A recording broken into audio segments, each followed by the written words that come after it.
take a moment to say thank you to the first responders who are battling the devastating fires all across Colorado and other states in the Intermountain West, to the tens of thousands that have been forced to evacuate their homes, and to all the families that have lost so much.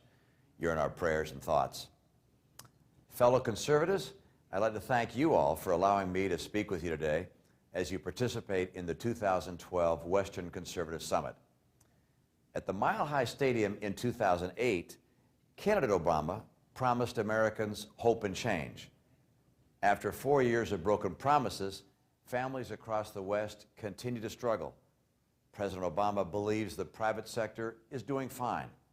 He couldn't be more wrong. More people are out of work today than when he took office. His inaction on immigration has hurt the Hispanic community. His regulations have crushed the energy industry, and his failed policies mean young people are moving from college not to do jobs, but back home with their parents. As you know, the mood in Colorado, for instance, has changed dramatically since President Obama's 2008 victory. There are over 115,000 more active registered Republicans than Democrats in Colorado today. Republicans now control 4 of Colorado's 7 congressional districts, 3 statewide offices, and the Colorado House of Representatives. Republicans know how to win in Colorado. My campaign and the Republican victory effort across the West are working together in a statewide effort to elect Republicans up and down the ticket. With your help, we'll knock on as many doors, make as many phone calls, and register as many voters as it takes between now and Election Day. So tonight, I thank you for taking part in the Conservative Summit, and I ask you for your help in getting America working again. And I make you this promise. From my first day in office as your president, my #1 job will be to see that America leads the world in job creation once again. Thank you so much, and God bless the United States of America.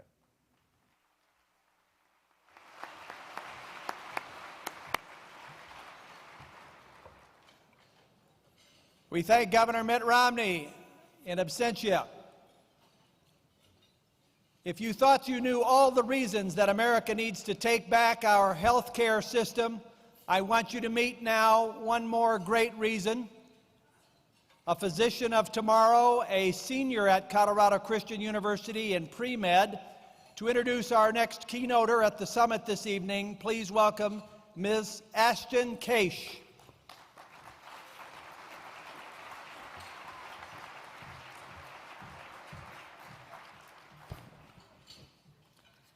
Since 1991, Wayne LaPierre has led the National Rifle Association through an unprecedented period of growth, modernization, and political clout in defense of our Second Amendment rights.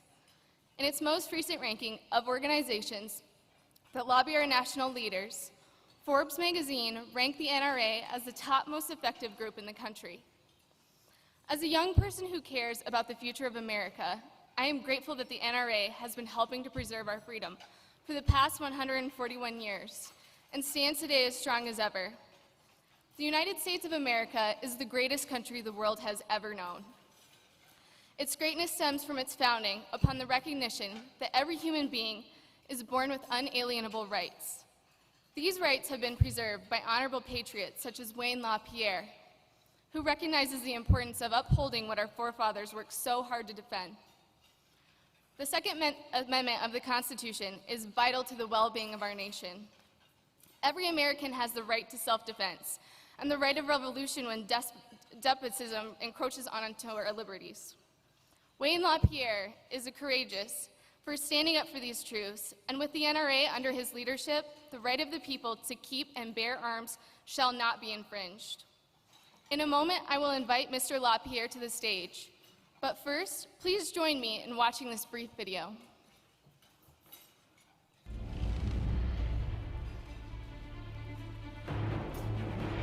Never fight if you can avoid it.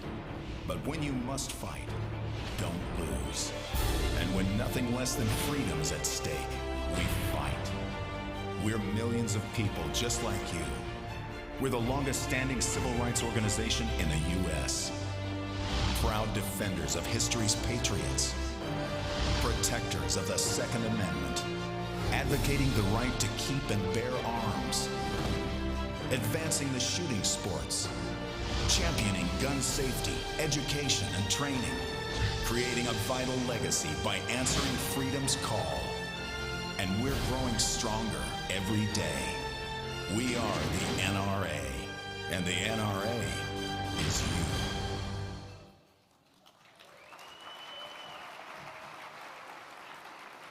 It is my great honor to introduce Wayne LaPierre this evening and to stand with him and the NRA to fight to keep America strong and free.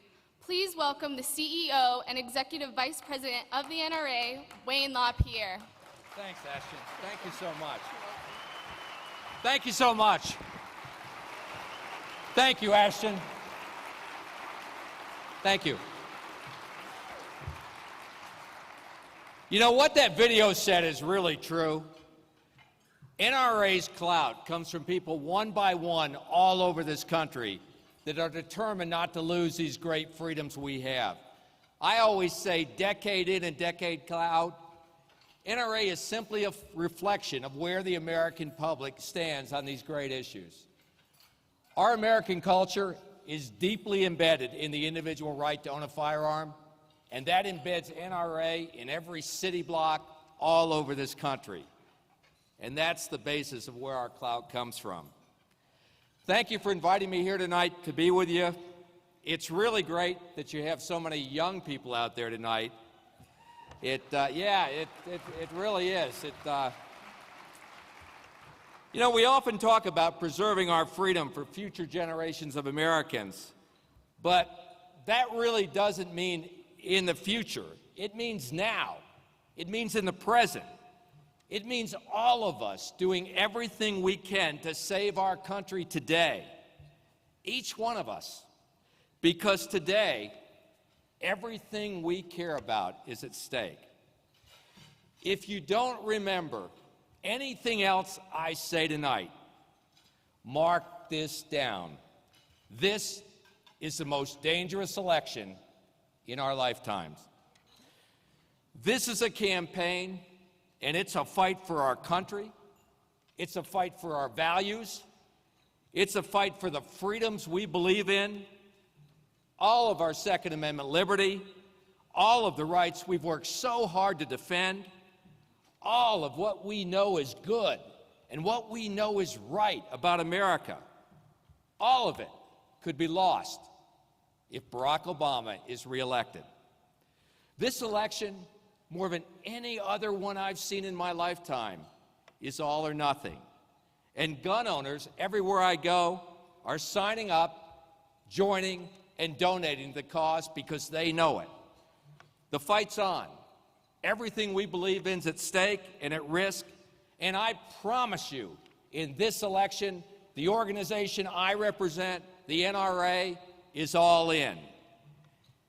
Anyone who looks at this election and thinks gun owners won't make a difference in key states that will decide this election hasn't paid attention to the history of elections in this country.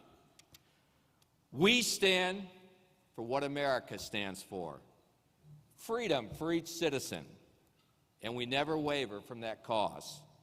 That's why, more than ever before, and more than anyone else, I believe Americans trust the NRA to stand for what's right and to defend their freedom.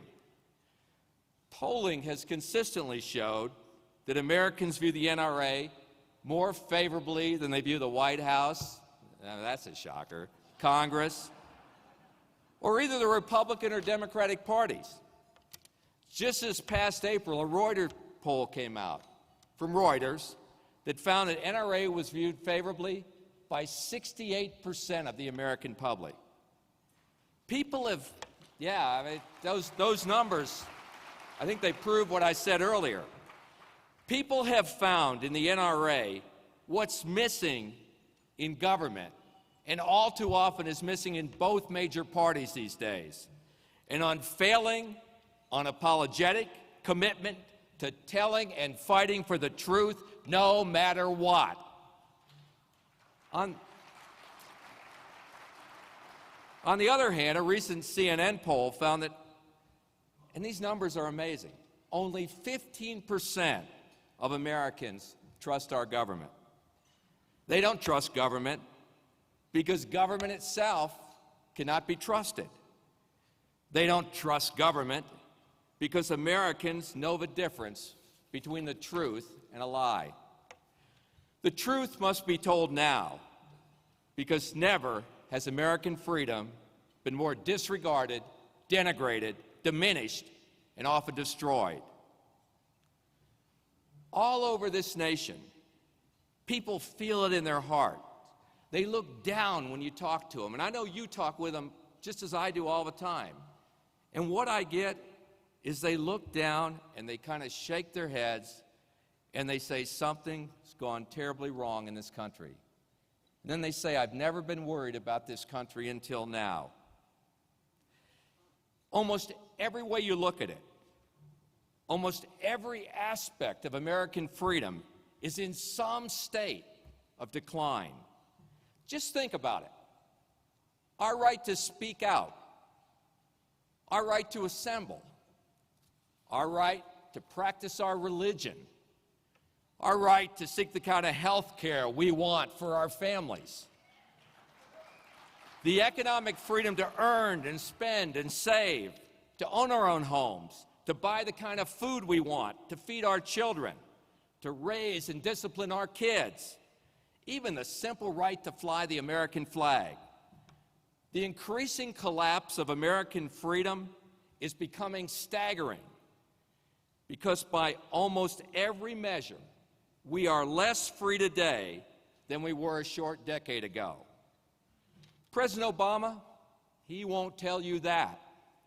No politician in either party will tell you that, and neither will the media. They'll all keep spoon-feeding us idle-minded slogans in hopes that we'll ignore the truth. And the truth is this: a complete collapse of political leadership in this country has led to an ever-increasing collapse of freedom in America. Never has honest leadership been more lacking than in the Barack Obama White House. A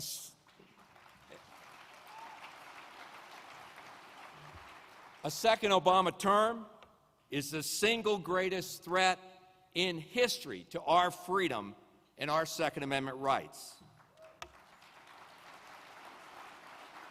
He would deny that because he wants gun owners to sit this election out. The media would deny it because they know gun owners can make the difference in defeating President Obama in all those key battleground states. But no one can deny the truth. Obama's already signed on to destroying the Second Amendment. He endorsed a ban on the manufacture and sale and possession of all handguns. He's endorsed a ban on the sale and transfer of all semi-automatic firearms.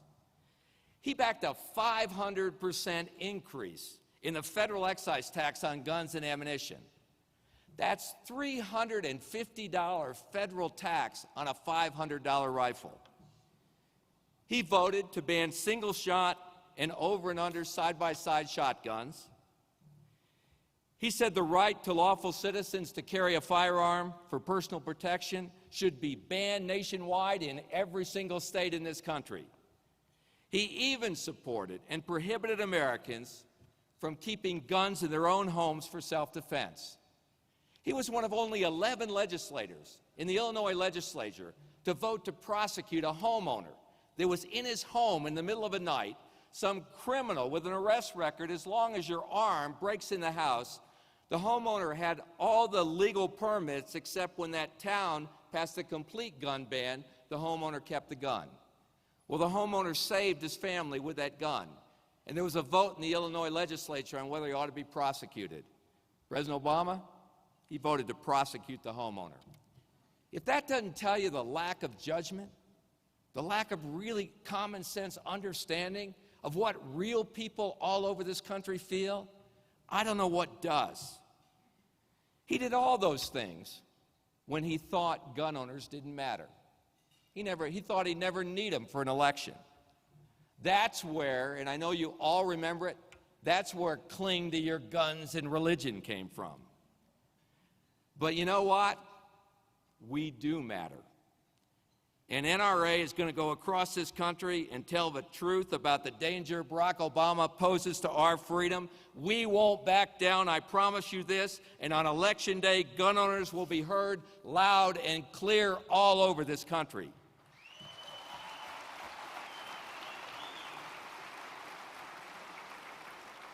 Americans must know the truth, because the truth is the Obama administration has endangered our freedom, our nation, and our very lives.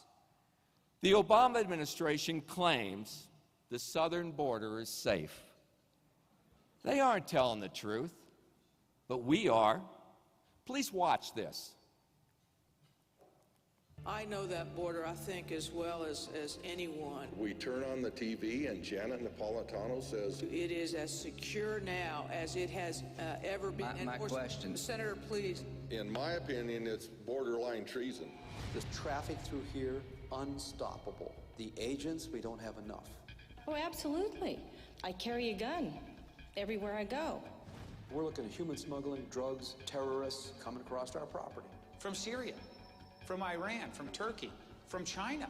My wife comes home from the grocery store and a woman's head is in the front yard. Is this America or is this Iraq? National security should not be a political game, and these jokers make it just that. For us and my family, our safe haven has been destroyed, and that is unforgivable, and I don't know how this government is ever going to give that back to me.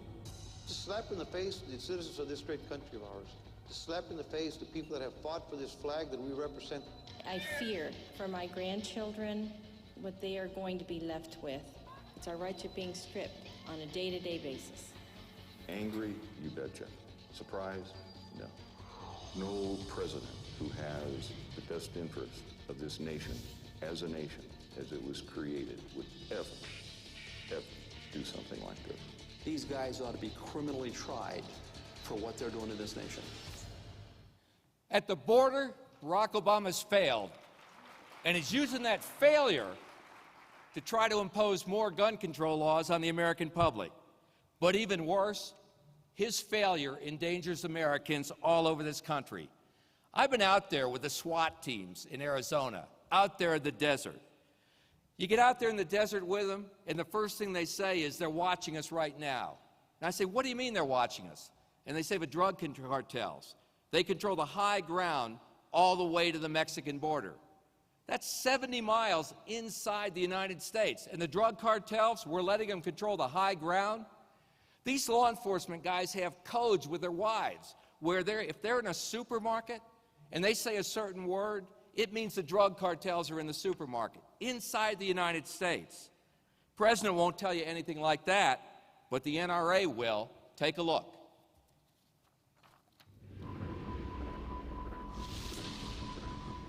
It's money, it's criminality, it's the cartel. They're here. We have strengthened border security beyond what many believed was possible. This is not just a border issue. America's at stake. I say it's as secure as it's ever been. We are outmanned, we are outgunned. It's just become an invisible force. You can't see it, but it's there. It's upon us. The U.S. now a crossroads in Mexico's brutal drug war. Federal agents say the cartels have infiltrated more than 1,000 cities across this country. They have a very, very detailed network. They're set up in North Carolina. The Sonora cartel is in Alamance County. That's why the federal government has designated our area a high-intensity drug area. Another major hub for the cartels, Ohio. Ohio has become a distribution point for the Mexican cartels. They have their foothold here. And also Galax, Virginia, known as a fiddler's paradise, is now also home to the cartels. To be perfectly frank, we're out of sight, out of mind. It's just a great place to hide. Sheriff Terry Johnson drove us throughout his county, showing us where the cartels are entrenched, operating right next door to many mom and pop shops. But they really just try to blend, don't they? Oh, yes, and do a good job at it. Yeah, the Senate law cartel will hold meetings on what's coming into town, what's going out of town. Right there. Right there. Just about every Friday night. We have sources that are keeping us updated on it. kind of insane to think it, but we're in the heartland of the U.S. and drug trafficking organizations consider this a main pipeline or corridor. You know, you'll arrest somebody and they come back out and assume another identity, and they don't care. They don't have any fear. They have more sophisticated equipment and radio systems than we do in law enforcement. You can't win a war like that. Most of my officers now are wearing full body armor, running the squad rifles and the additional weapon systems just in case we confront the drug cartel. It frightens me. I don't know whether they're living next door to me. Those are the people that are buying guns to protect their families because they feel that our nation is not protecting them. What's at stake is our way of life as we know it. It's not a political issue, it's a national security issue. You know, I was out with the California Fish and Game guys. They're now wearing SWAT gear because the drug cartels are setting up massive marijuana growing operations in all those mountains in California. I was in Nashville. I pick up the Nashville paper. Front page, drug cartels flood Nashville with heroin. Most politicians won't tell you the truth about what's going on with the invasion of these drug cartels in every American city. And they threaten Americans all over this country. The national media has virtually ignored the story, just as most of the media has ignored the Obama administration's massive cover-up of what I believe is the biggest scandal we've had since Watergate in this country. Watch the video again.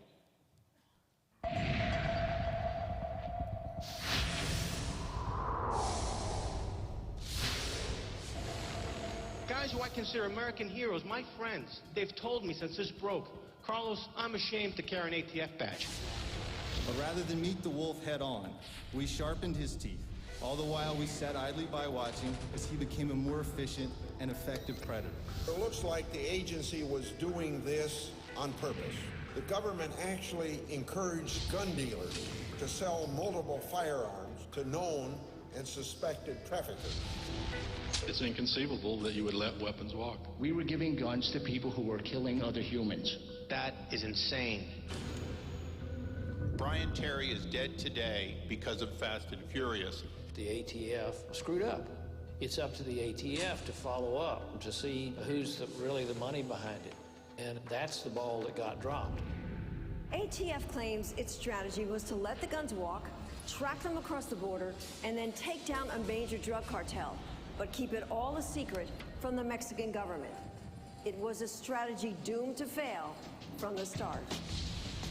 They would call the ATF and say there's a suspicious sale going on here, and Carter's country would have acted on that suspicion and not gone through with the sales, except that they were encouraged to go through with the sales by the ATF agents. I have complete confidence in Attorney General Holder. He's indicated that he was not aware of what was happening in Fast and Furious. Certainly I was not. I did not know about Fast and Furious till it became public. I did not know about Fast and Furious. I first heard of those allegations when the ATF agents went public. I learned about it from the press. Have you spoken to the Attorney General of Mexico about Fast and Furious? I don't believe so. We have a dead Border Patrol agent in Agent Terry. We have 2,000 missing guns. We have 200 deaths in Mexico. And you've never spoken to any one of these people about this operation. Would you like to apologize to the family of Brian Terry? I certainly regret what happened to Agent Brian Terry. It is not fair, however, to assume that the mistakes that happened in Fast and Furious directly led to the death of Agent Terry. Yeah, I know. Even after being caught red-handed arming violent drug gangs, no one at the Justice Department has been held accountable. They're trying to sweep it all under the rug, but we can't let that happen. Watch the video again.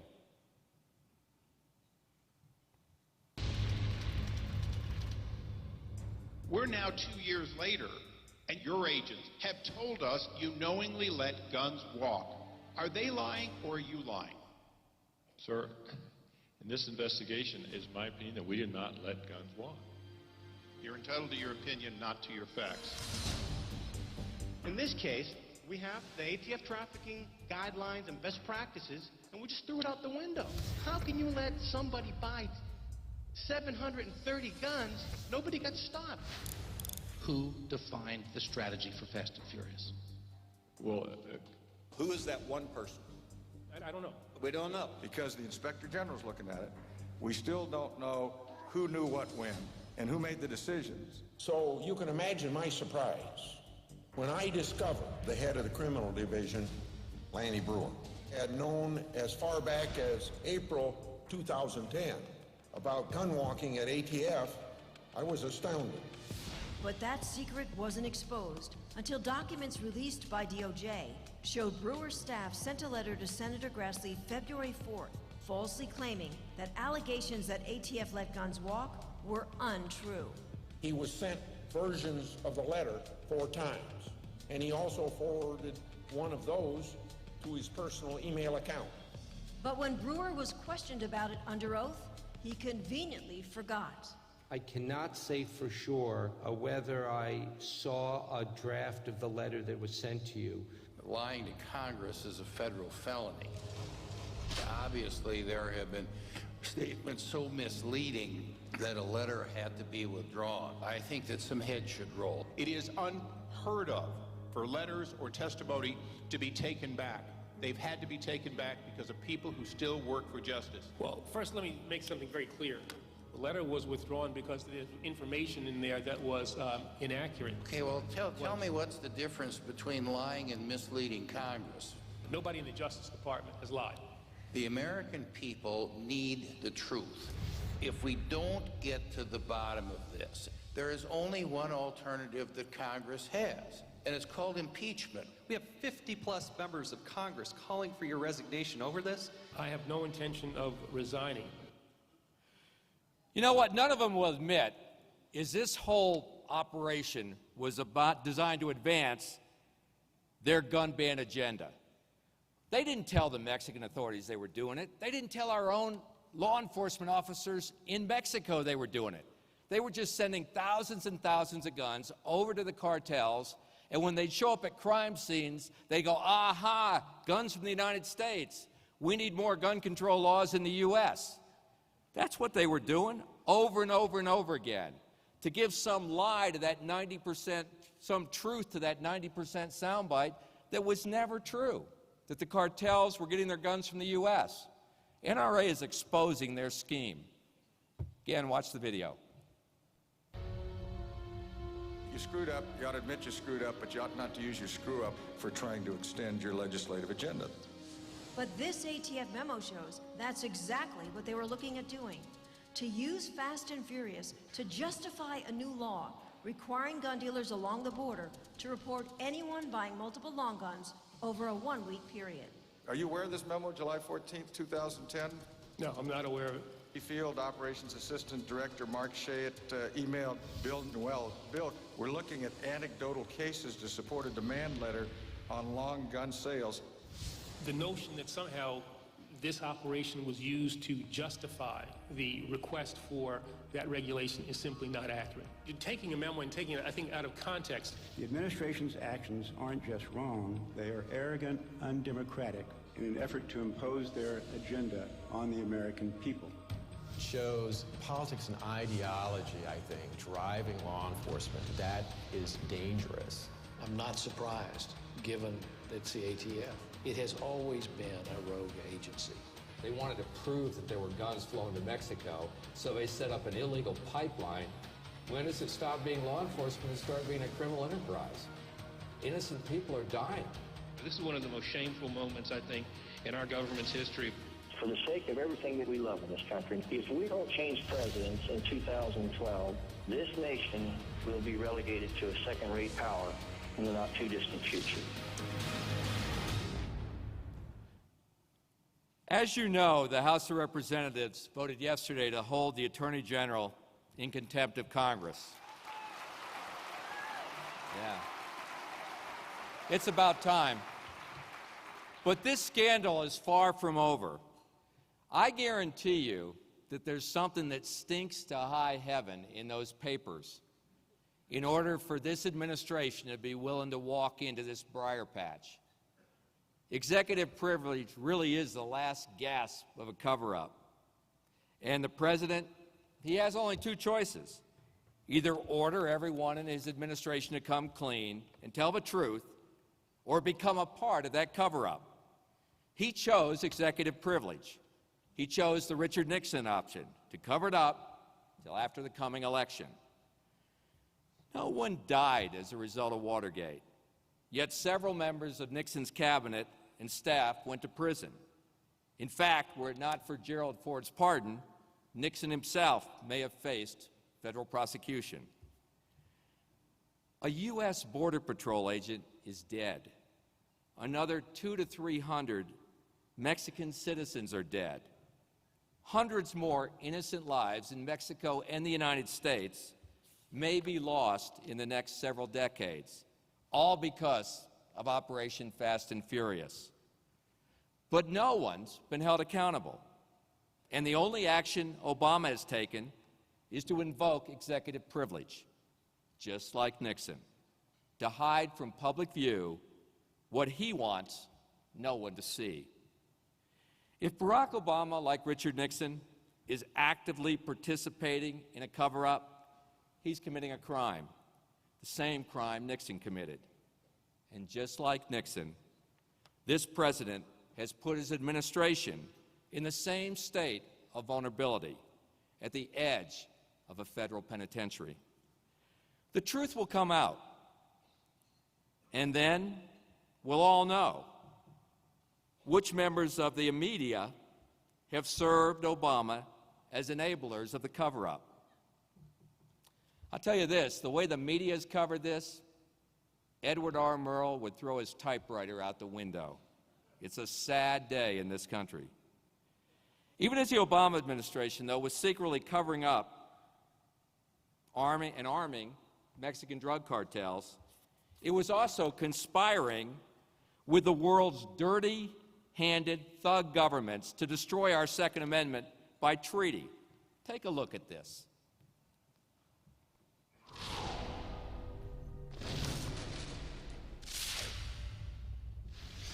It's a stealth operation.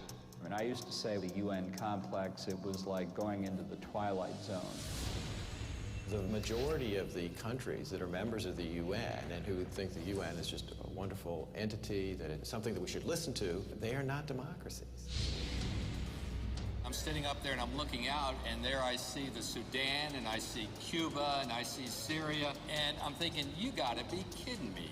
You're gonna come into our country and try to eliminate our constitutional right to own a firearm? Dream on. We Americans are not gonna let that happen. But the UN feels more empowered than ever to get its global arms trade treaty passed, now that President Obama has dramatically reversed U.S. policy and signed on as a partner in the UN's mission to trample our firearm freedoms. The United States stands ready to begin a new chapter of international cooperation. Now, the UN remains the single most important global institution. I think that the president really sees himself as a citizen of the world. And a fellow citizen of the world. He would fit in very well as a leader of a European social democratic party. He doesn't believe in American exceptionalism. He clearly has no respect for the rule of law, our Constitution, our Bill of Rights, because he's constantly taking steps that have hurt American sovereignty. He sees in arms trade treaties a way to get around the American Congress when the American voters don't go the way he wants. And in that sense, I think he's post-American. I went to New York and looked that UN committee right in the eye and told them they had no authority whatsoever to mess with our Constitution and Bill of Rights. No way, no how. Please watch.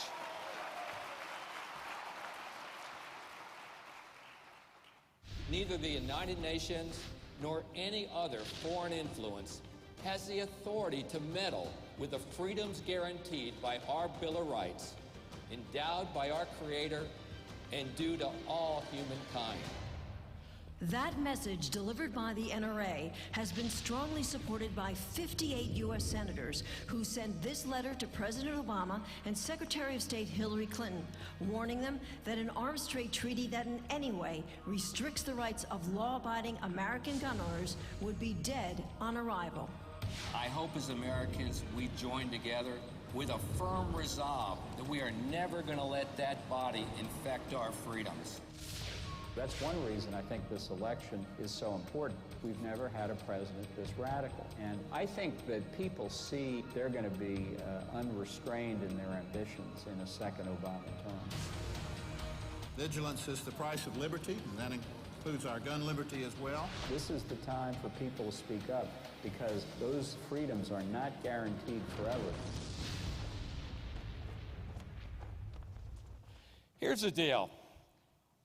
Other than the United States, there's not another country in that club that has a Bill of Rights about individual freedom for individual citizens. It's simply a club of governments.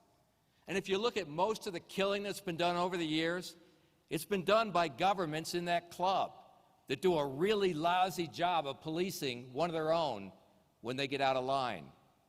They're spending 6 weeks this summer on guns, on individual ownership of firearms. I mean, Syria, thousands are being killed.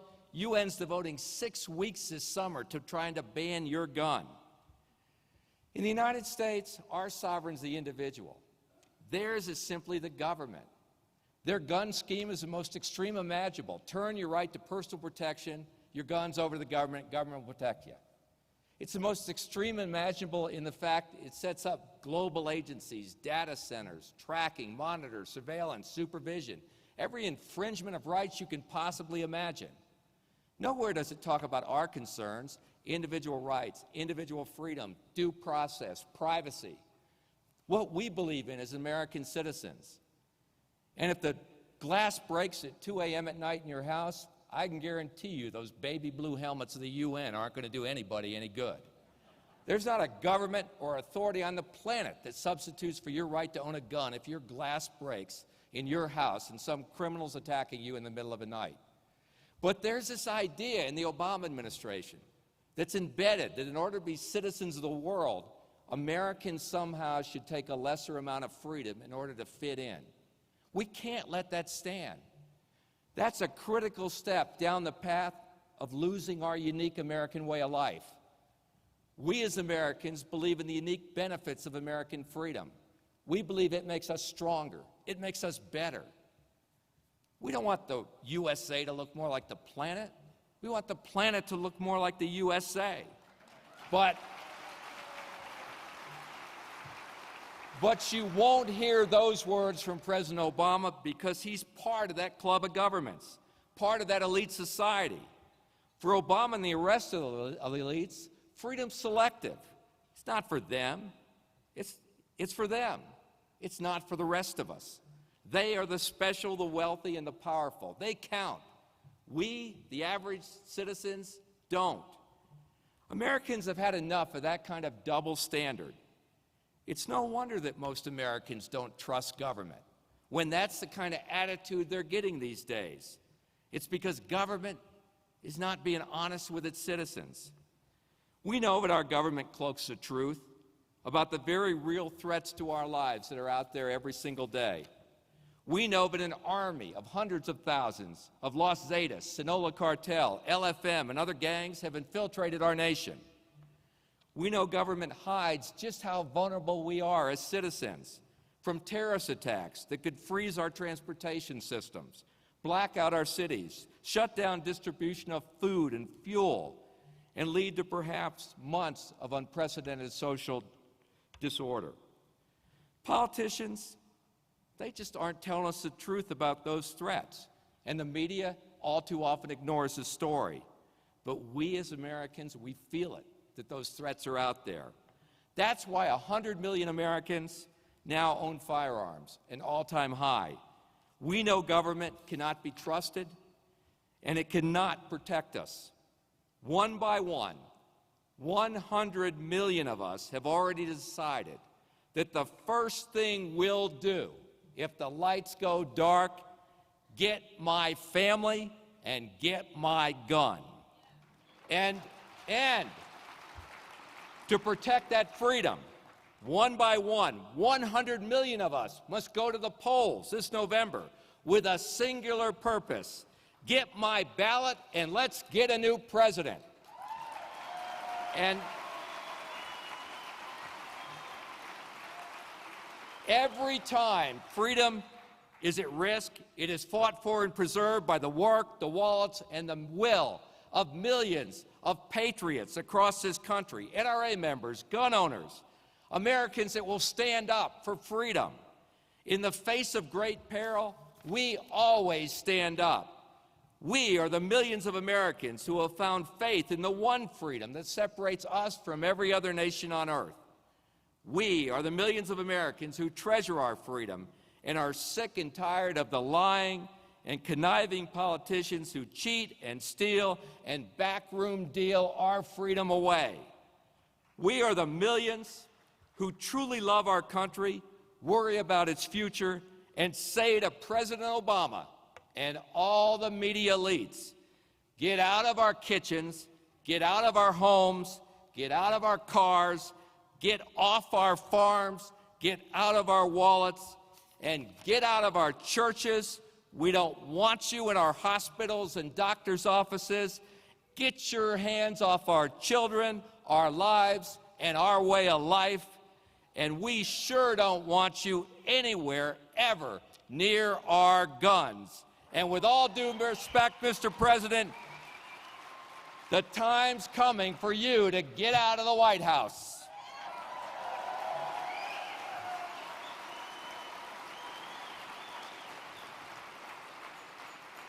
This is the election that lays bare all of Obama's hypocrisy, dishonesty, and dismantling of our freedom.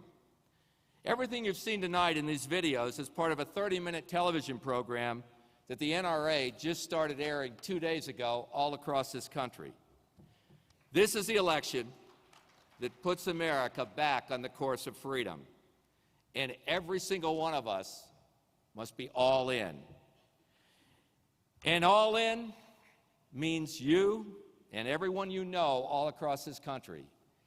Your family, your neighbors, every gun owner and patriot you know, all in. No one can sit this one out.